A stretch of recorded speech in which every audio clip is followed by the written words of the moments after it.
बहुत उरसा पहले की बात है, बादलों के इस पार एक खूबसूरत वादी में माँ जरीन अपनी 2 बेटियों रोशन और नूर के साथ रहती थीं। ये दोनों आम लड़कियां नहीं थीं, बल्कि कुदरत के जादू से नवाजा गया था। रोशन के हाथ लगते ही फूल खिल जाते, जबकि नूर पानी को काबू कर सकती थी और उसे पाकीज़ा बना सकती थी। माँ जरीन के बाग में एक जादुई दरख्त था जो साल में सिर्फ 3 सुनहरी सेब देता था। ये सेब हर बीमारी का इलाज कर सकते थे, अक्ल व हिकमत अता करते और उम्र दराज कर सकते थे। माँ जरीन इन सेबों को हमेशा महफूज रखती थी ताकि कोई लालची इन्हें चुरा न ले। एक दिन एक चालाक और जालिम जादूगरनी जो गुलरख के नाम से जानी जाती थी, एक फल फरोश के भैस में वादी में आई। वो कई सालों से जादुई फल तलाश कर रही थी ताकि अपनी ताकत में इजाफा कर सके।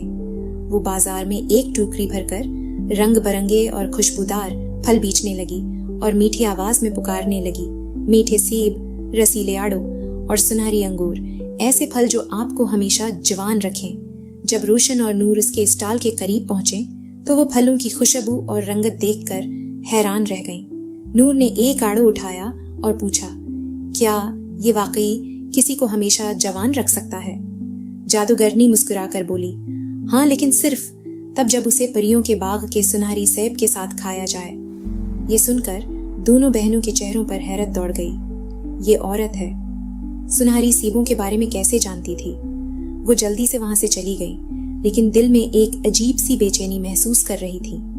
उसी रात जब सब गहरी नींद में थे, जादूगरनी गुलरख एक साए में बदलकर जरीन के बाग में पहुंच गई। इसने एक कदीम मंत्र पढ़ा और दरख्त से 3 सुनहरी सेब हवा में उठा लिए, लेकिन जैसे ही वो भागने लगी, रोशन की आंख खुल गई।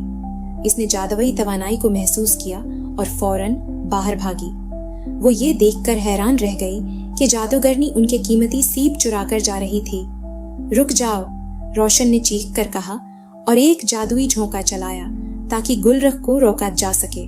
लेकिन जादूगरनी तेज थी, वो धुएं में बदलकर अंधेरे में गायब हो गई।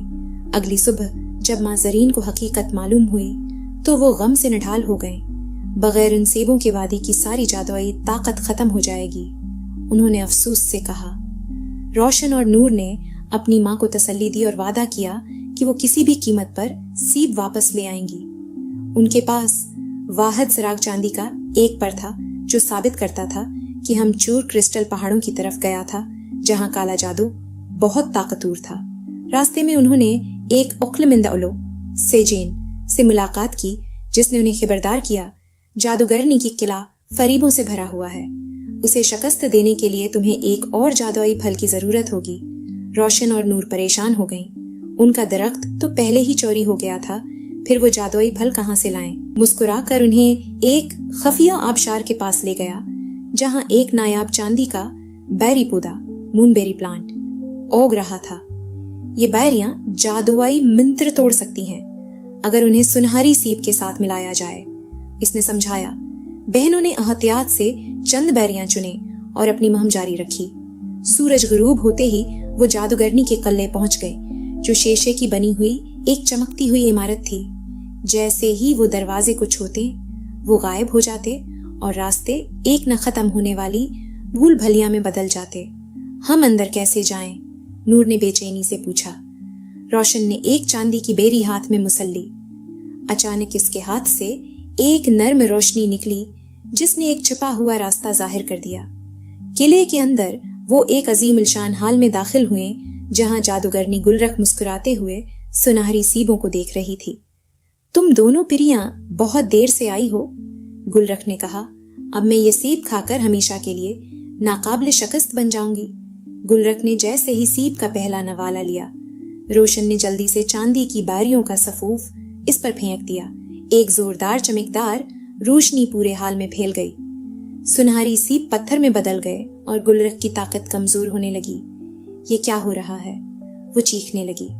नूर ने मुस्कुराकर कहा, चांदी की बीरियों ने तुम्हारे जादू को तोड़ दिया है।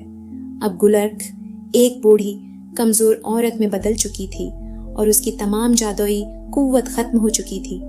बहनों ने फौरन सेब उठाए और वापस अपने घर पहुंच गईं। माँ जरीन ने उन्हें खुशी से गले लगा लिया। روشن نصیبوں کے بیج زمین میں دبائے اور حیرت انگیز طور پر ایک نیا سنہری درخت فوراً اگ آیا جو دوبارہ جادوئی پھل دینے لگا۔ پوری وادی پھر سے جادوئی روشنیوں اور خوشبوؤں سے بھر گئی اور روشن اور نور ہمیشہ اپنی ماں کے ساتھ مل کر وادی کی حفاظت کرتی رہیں۔ جہاں تک جادوگرنی گلرخ کی بات ہے تو کچھ لوگوں کا کہنا تھا کہ وہ ایک کالے کنویں میں تبدیل ہو گئی